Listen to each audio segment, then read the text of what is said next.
जय माता दी सभी को, राधे राधे, हर हर महादेव सभी को। आज पढ़ेंगे हम, स्टार्ट कर रहे हैं आज से बच्चन सिंह का दूसरा इतिहास, जो कि UGC net JRF assistant professor, UP GDC, UP PGT, TGT, LT, GIC के लिए इम्पोर्टेंट है। तो देखते हैं, बच्चन सिंह का दूसरा इतिहास है ये, ठीक है।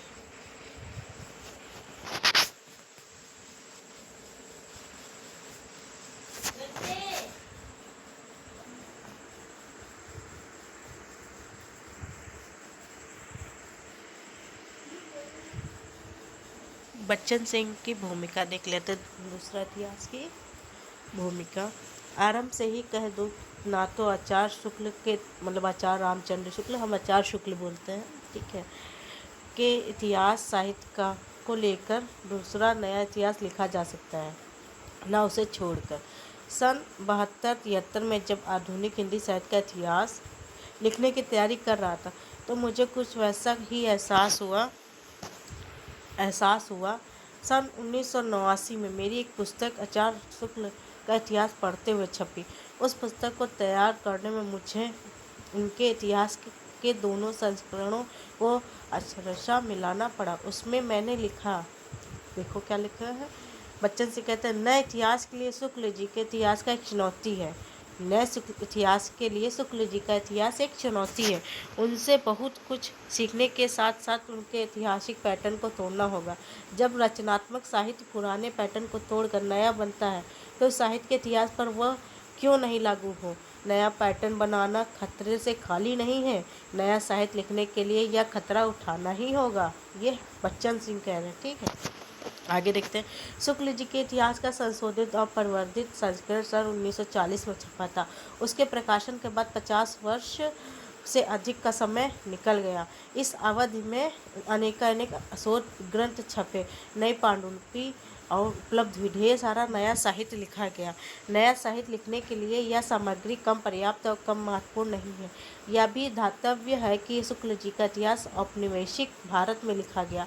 जब अब देश स्वतंत्र है, उसमें लोकतांत्रिक व्यवस्था है। भारतीय लोकतंत्र की अपनी समस्या है, सांस्कृतिक सामाजिक संघर्ष, जिन्हें देखने समझने का बदला हुआ नजरिया है। इस नए संदर्भ में यदि पृष्ठ पेषण नहीं करना होता, तो नया इतिहास लिखा ही जाएगा, ठीक है। यो तो प्रगतवाद अस्तित्ववाद का प्रभाव परतंत्र भारत में के आधुनिक साहित्य पर दिखाई पड़ने लगता है। पर 60 के बाद अस्तित्व अपने चरम उत्कर्ष पर पहुंच गया था। 8वें-9वें दशक के ऐतिहासिक परिप्रेक्ष्य के बदलाव के चलते अनेक नए प्रत्ययों का जन्म हुआ, और जैसे राष्ट्र औपनिवेशिकता, उत्तर औपनिवेशिकता, तीसरी दुनिया, उत्तर आधुनिकता, वैश्विक ग्राम, खुला बाजार, संचार माध्यम आदि। इनके माध्यम से विकसित देश विशेषता अमेरिका तीसरी दुनिया पर अपनी संस्कृति लादने लगे। तीसरी दुनिया की संस्कृति पहली दुनिया की संस्कृति का चारागाह है। भारत तीसरी दुनिया में आता है। स्वतंत्र होने के बाद हम क्रमशः मानसिक परतंत्रता के कसते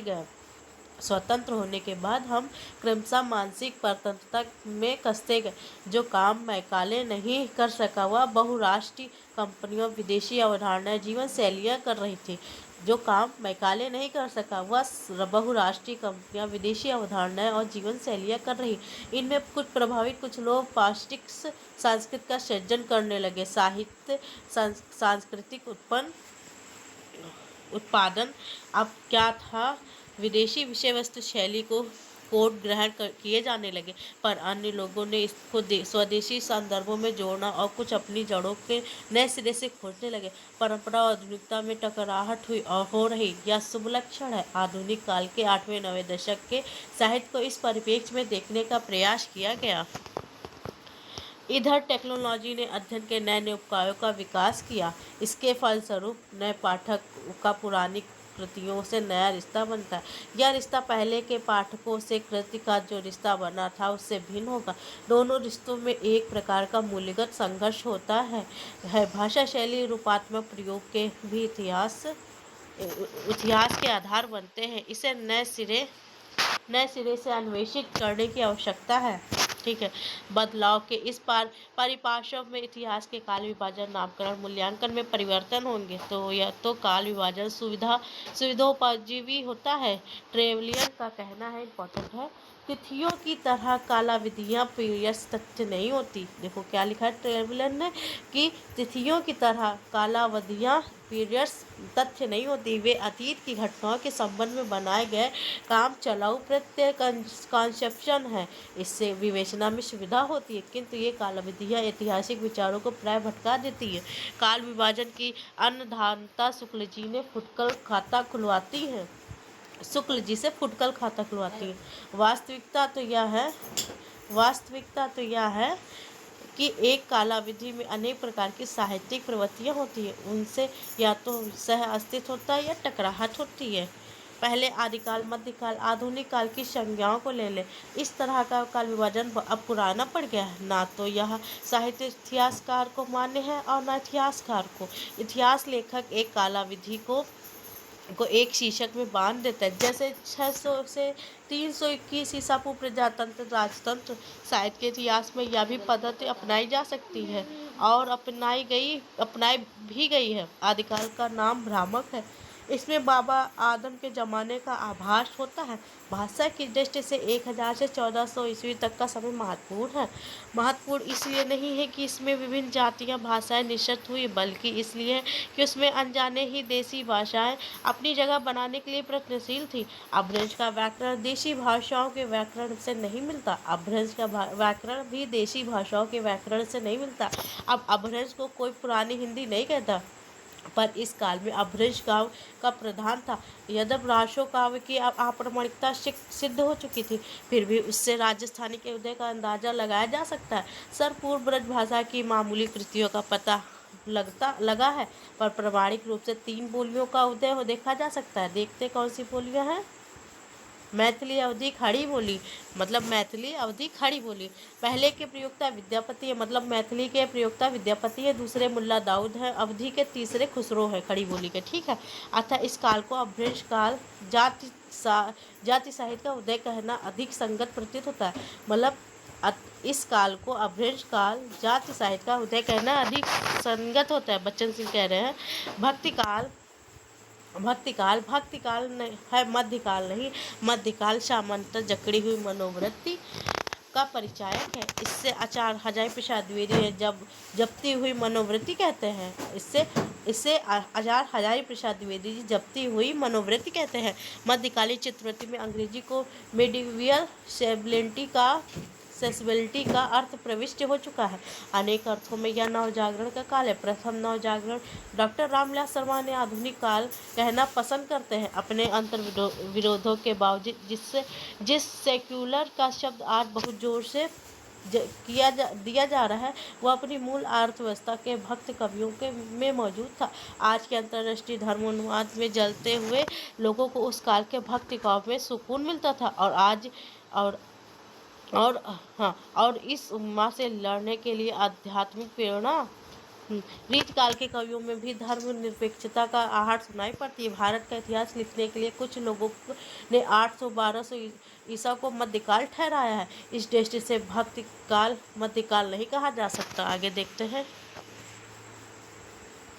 रीतकाल वस्तु शैली, छंद, रूप, विधान में भक्ति काल से भिन्न भूमिका पर खड़ा है, ठीक है। यह अपने आप में स्वतंत्र काल है। रीतकाल अपने आप में स्वतंत्र काल है, ठीक है।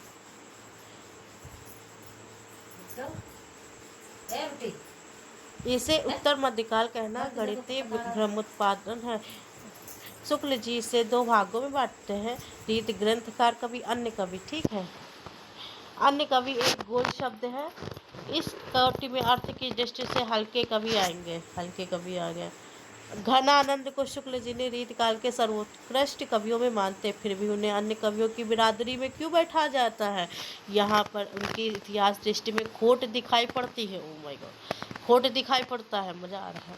प्रवृत्ति की दृष्टि से ये एक रीतबद्ध और दूसरे को रीत मुक्त कहते हैं। एक को रीतबद्ध और दूसरे को रीत मुक्त कहते हैं। इसके आधार पर रीतबद्ध, रीत सिद्ध, अवैज्ञानिक उपभाजन होते रहे। अवास्तविकता तो यह है रीत निर्मुक्त कोई नहीं है। रीतिकाल का नाम इसीलिए लेकर सार्थक होता है। रीत मुक्त होकर कोई रीतकालीन कैसे होगा? रीतबद्ध और रीत मुक्त को मैंने उल्टा दिया है, यानी रीतबद्ध को बद्ध रीत और रीत मुक्त को मुक्त रीत कहा है। घाना आनंद ठाकुर बोधा आदि रीत से सर्वथा मुक्त नहीं है, उनमें रीत तत्व है पर उसकी बद्धता नहीं है। इस नाम से नैरंत्य भी बना रहता है और उसका बदलाव भी रीत से मुक्त होने के लिए जितना अधिक संघर्ष किया है, उसकी संवेदना उतनी ही घनीभूत हो पाई है। इसी काल में हिंदी शैली की उर्दू कविताएं लिखी जा रही थी, जिनकी भाषा खड़ी बोली और आत्मा सेक्युलर है, उन्हें भी इतिहास के स्थान में दे दिया गया है। का आधुनिक काल अकालवाचक होने के साथ साथ प्रवृत्तिवाचक भी है। आधुनिक काल की प्रक्रिया और का आरंभ 1857 से होता है। 1857 से 1920 तक का समय नवजागरण युग है। इस काल के गयात्मक परिवर्तनों को देखते हुए छोटे छोटे युगों की कल्पना की गई है, जैसे स्वच्छंदतावाद युग, उत्तर स्वच्छंदतावाद युग। काल एक अखंड प्रवाह होता है और युग काल खंडों की पहचान है। इस काल में छायावाद युग की अपनी अर्थव्यवस्था हो चुका है। सन 75 के अपने में लेख में मैंने इसे स्वच्छंदतावाद युग कहा है। धीरे धीरे स्वच्छंदतावाद युग कहा गया। धीरे धीरे स्वच्छंदतावाद छायावाद को निराकृत करता गया। छायावाद के अंतर्गत केवल काव्य लिखा जा रहा है, गद्य इसमें अंतर्भुक्त नहीं हो पाता। एक कालावधि में एक ही मूल प्रवृत्ति होती। स्वच्छंदतावाद शब्द दोनों ही अपनी वृत्ति में समेट लेता है। तत्कालीन राष्ट्रीय आंदोलन भी स्वच्छंदतावादी ही था। यह नाम राष्ट्रीय संदर्भों में भी प्रासंगिक हो उठता है। उत्तर स्वच्छंदतावाद की विशेषताओं को नए नए प्रत्ययों के संदर्भ में देखने का प्रयास किया गया। साहित्य के इतिहास को साहित्यिक बनाए रखना इतिहासकार का केंद्रीय धर्म है। इसके लिए शुक्ल जी से सीखा जा सकता है। बच्चन जी कहते हैं इससे लिए शुक्ल जी से सीखा जाता है, किंतु यह सीखना भी अलग किस काम का होगा। पूर्ववर्ती साहित्य तो वही रहता है पर उसे पढ़ने की दृष्टि बदल जाती है। भक्ति काल को शुक्ल जी ने एक ढंग से पढ़ा और द्विवेदी जी ने दूसरे ढंग से। भक्ति काल को शुक्ल जी ने एक ढंग से पढ़ा और द्विवेदी जी दूसरे ढंग से। आज के परिवेश में जो अंतर्राष्ट्रीय हलचलों से जुड़ गया है, नए सिरे से पढ़ने की जरूरत है। किसी हद तक हिंदी साहित्य को इसी दृष्टि से पढ़ने और इतिहासबद्ध करने का प्रयास किया गया है। निराला निवेश रथ यात्रा वाराणसी बच्चन सिंह का ये बच्चन सिंह की भूमिका कंप्लीट होती है। दूसरा संस्करण की भूमिका देख लेते हैं। साहित्य इतिहास लेखन एक प्रवाहमान है और गत्यात्मक प्रक्रिया है। कोई महत्वपूर्ण नहीं पुस्तक छपी कि इतिहास लेखन के पुराने ढांचे से छेड़छाड़ शुरू करनी पड़ती है। संबंध लेखक का पुनर्विवेचन अपेक्षित हो जाता है। दूसरा, इतिहास के नए संस्करण इसका पूरा ध्यान रखा गया है। जिन लोगों को आचार्य शुक्ल के इतिहास हिंदी साहित्य के इतिहास के आगे कुछ नहीं सुझाई पड़ता, उन्हें अपनी आंखों का इलाज कराना चाहिए। देख लो, इम्पोर्टेंट है। जिन लोगों को आचार्य शुक्ल के इतिहास हिंदी साहित्य के इतिहास के आगे कुछ नहीं सूझता, उन्हें अपनी आंखों का इलाज कराना चाहिए। नए इतिहास से अंधश्रद्धा और यथास्थितिवाद की चोट पहुंचती है। जाने अनजाने वर्ण चेतना को धक्का लगता है। नया या दूसरा इतिहास इसी की कोख से पैदा होता है। राधा कृष्ण प्रकाशन के स्वातित्वाधिकारी श्री अशोक महेश्वरी को सूचना उद्भोग से ज्ञात हुआ कि हिंदी साहित्य का दूसरा इतिहास में स्त्री लेखन को कम स्पेस दिया गया है। महेश्वरी ने इस ओर मेरा ध्यान आकृष्ट किया। इस संस्करण में स्त्री कथा लेखन स्त्रीवादी सोच के तहत विस्तृत विवेचन हुआ है। प्रथम संस्करण में कुछ महत्वपूर्ण नाम क्यों छूट गए मुझे स्वयं आश्चर्य है। उन नामों को इस संस्करण में शामिल किया गया। बच्चन सिंह का निराला निवेश रथ यात्रा महमूदगंज वाराणसी 10 दीपावली 1998। ठीक है, आगे देखते हैं विषय सूची। ठीक है, आप लोगों को बता दें डॉक्टर नागेंद्र का इतिहास वो चल रहा है, आधा हो गया, आदिकाल कंप्लीट होने वाला है उसमें। और राम स्वरूप चतुर्वेदी का हिंदी साहित्य का संवेदना का विकास वो भी हो रहा है। और हिंदी साहित्य का सरल इतिहास कंप्लीट हो गया। आप सब देखना चाहें देख सकते हैं। और ये बच्चन सिंह का दूसरा इतिहास स्टार्ट हो गया है। ठीक है, अब देखते हैं विशेष भूमिका दूसरा संस्करण, ये पढ़ना है हम लोगों को। अपभ्रंश काल, हिंदी भाषा, जाति और साहित्य। अपभ्रंश काव्य हिंदी की रचनाएं। अपभ्रंश और हिंदी। अपभ्रंश काव्य बौद्ध सिद्ध साहित्य, चर्यापद, नाथपंथ, जैन और जैनेतर काव्य, पुराण काव्य, अन्य काव्य।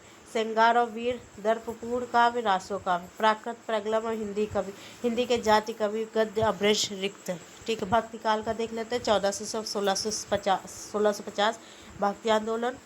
भक्ति निगुण काव्यधारा, संत सूफी परवर्ती संत, सिख गुरुओं की भक्ति, सूफी काव्य।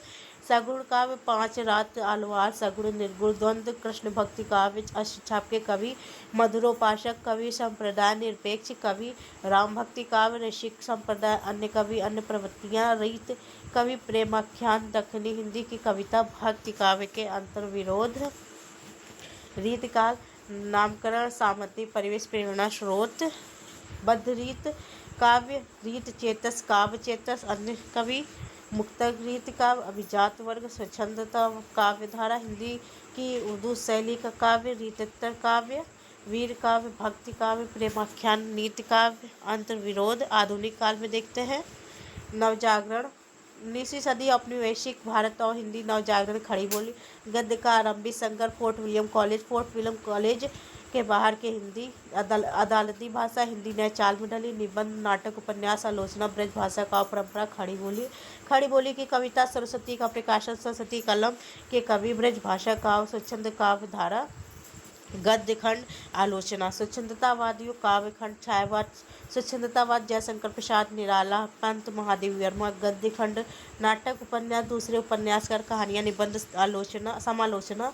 उत्तर स्वच्छंदतावादियों, नामकरण, समारंभ। काव्यखंड, विप्लव, गांधीवाद, प्रणय की रचनाएं, प्रगतवाद, प्रयोगवाद, आधुनिकता, अन्य प्रगतवाद, जनवाद। नाटक, प्रगत और प्रयोग, आधुनिकता, जनवादी नाटक, उपन्यास, प्रयोग और प्रगति, सामाजिक, सांस्कृतिक, राजनीतिक नाटक, प्रयोगधर्मी और ग्रामचल।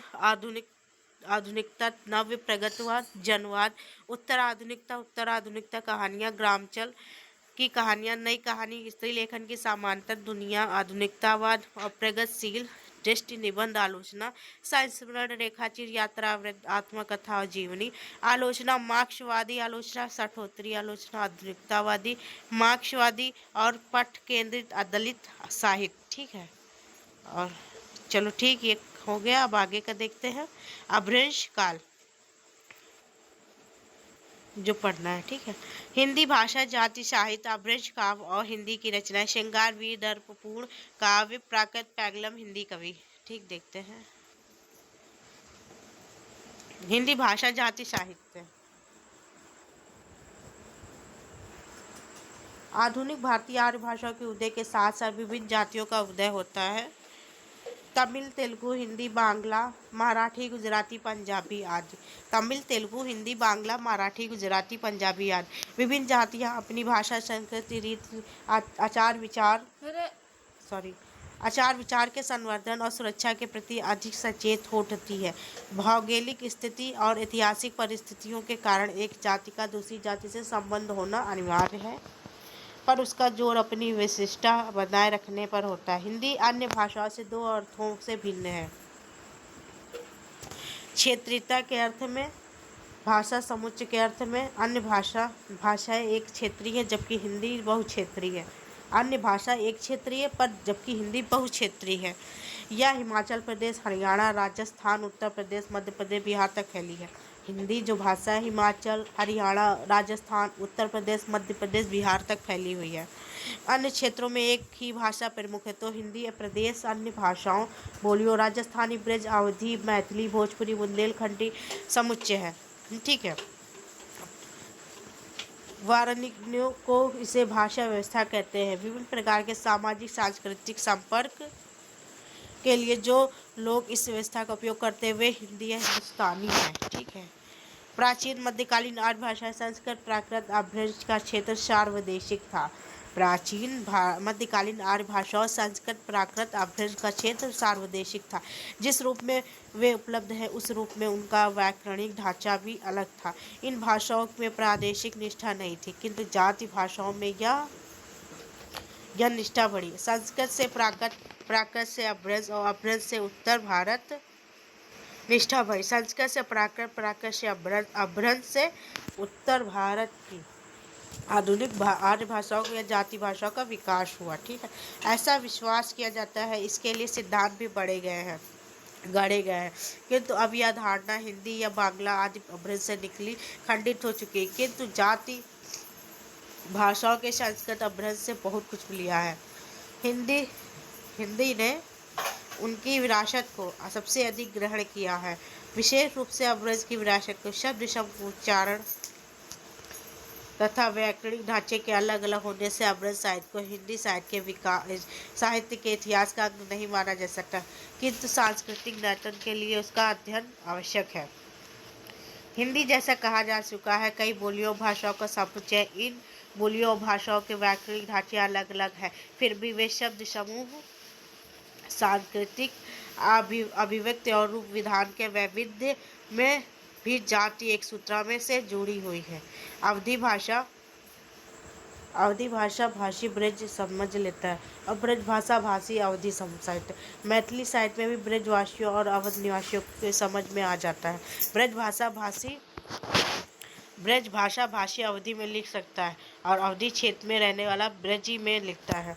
तुलसीदास ने ना तो समान अधिकार से अवधी और ब्रजी दोनों में लिखा है। एक समय तो ब्रज भाषा पूरे हिंदी क्षेत्र साहित्यिक अभिव्यक्ति का माध्यम बन चुकी। हिमाचल से विदर्भ और राजस्थान से असम तक यदि उसमें गद्य लिखा जाता तो खड़ी बोली का स्थान वही लेता।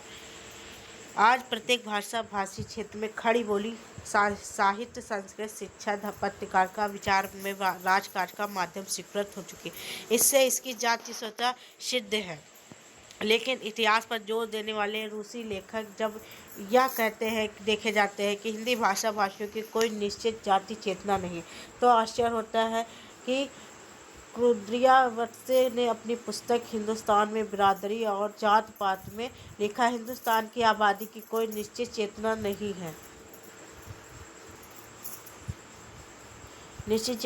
है, जैसा उदाहरण के लिए तमिलों और गुजरातियों के मामले में है। यद्यपि यह इलाका और उसकी आबादी सामान्य इतिहास के सूत्रों पर आपस में बंधे हुए हैं। रूसी लेखिका ओश्कोलुकोवा हिंदुस्तानियों को एक जाति समूह मानती हैं। उनके मतानुसार ये लोग ऐतिहासिक विकास की विलक्षणता और दीर्घकालीन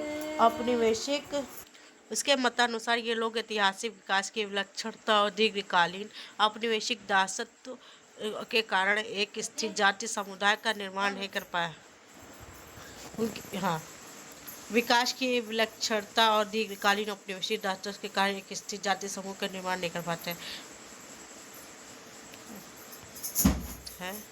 यदि कोई हिंदुस्तानी या मध्य देश की जाति को तमिलनाडु बंगाल की जातीयता के समकक्ष देखना चाहेगा तो ऐतिहासिक परिस्थितियों को नजरअंदाज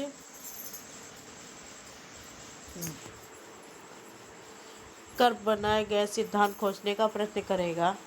बहुत सी ऐसी जातियां हैं जो आंध्र प्रदेशवाद से ग्रस्त है। यदि हिंदुस्तान की जातीयता इसी तरह की होती तो राष्ट्रीय एकता क्षतिग्रस्त होती। यह वह केंद्र है जिस पर राष्ट्रीय एकता निर्भर करती है। ठीक है, राष्ट्रीय एकता निर्भर करती है। इसके अंतर्विरोध इसे प्रदेशवादी नहीं होने देते। इसकी सहिष्णुता, प्रदेश निरपेक्षता, विशिष्ट बौद्धिकता, गहरी राष्ट्रीयता ही इसकी जाति विशेषता है।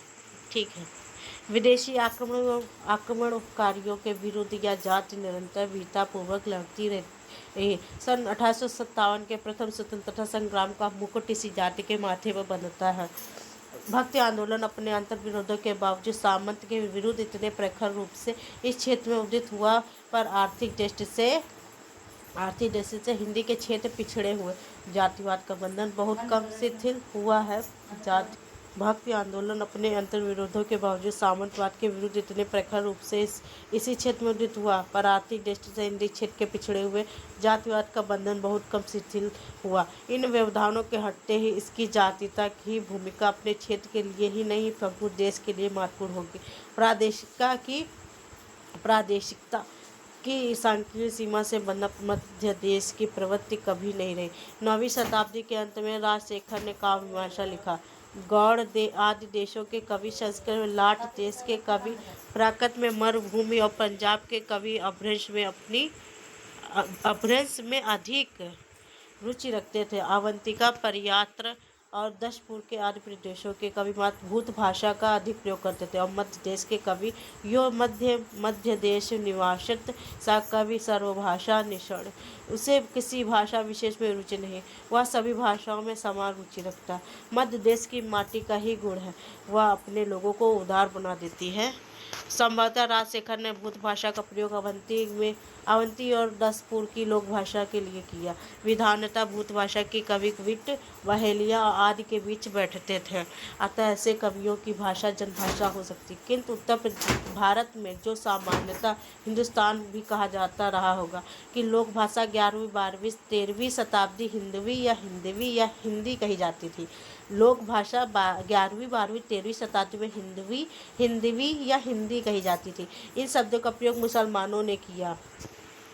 हिंदवी शब्द का पहला प्रयोग अबू सईद के फारसी इतिहास 1049 में मिलता है। इसने महमूद गजनवी के चंदेल दुर्ग कालिंजर के घेरे का उल्लेख किया है। गजनवी ने 10-20 के कालिंजर का घेरा डाला था। सईद के अनुसार कालिंजर के दुर्गाधिकारी नंद ने महमूद की प्रशंसा में लुगात ए हिंदवी में एक कविता लिखी थी। लुगात ए हिंदवी नंद ने महमूद की प्रशंसा में। लुगात हिंदवी का अर्थ है हिंदवी शब्द। यह हिंदवी क्या है? संस्कृत और अपभ्रंश के लिए इसका प्रयोग कभी नहीं हुआ। इसे बुंदेलखंडी का पुराना रूप माना जा सकता है। खेद है कि उपयुक्त कविता अप्राय है। ठीक है।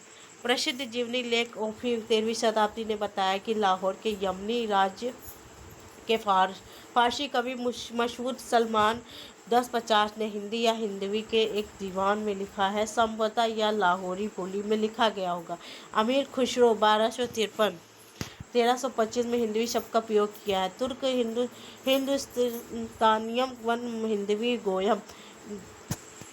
जवाब, यानी मैं हिंदुस्तानी का तुर्क हूँ, हिंदवी में जवाब देता हूँ। यहाँ पर हिंदवी दिल्ली के आसपास की खड़ी बोली होती है।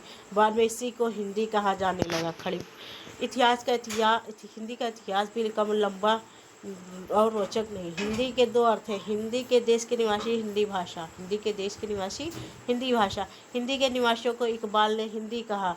हिंदी है हम वतन, हिंदुस्तान हमारा। स्पष्ट है कि हिंद से हिंदी बना, पर हिंदी का इतिहास भी अंधकार के गर्त में छिपा हुआ है। यह प्रश्न है कि यह शब्द कब और कहाँ से आया, कैसे बना, इनके किनके द्वारा प्रयुक्त, आज भी समाधान की अपेक्षा रखता है। इसके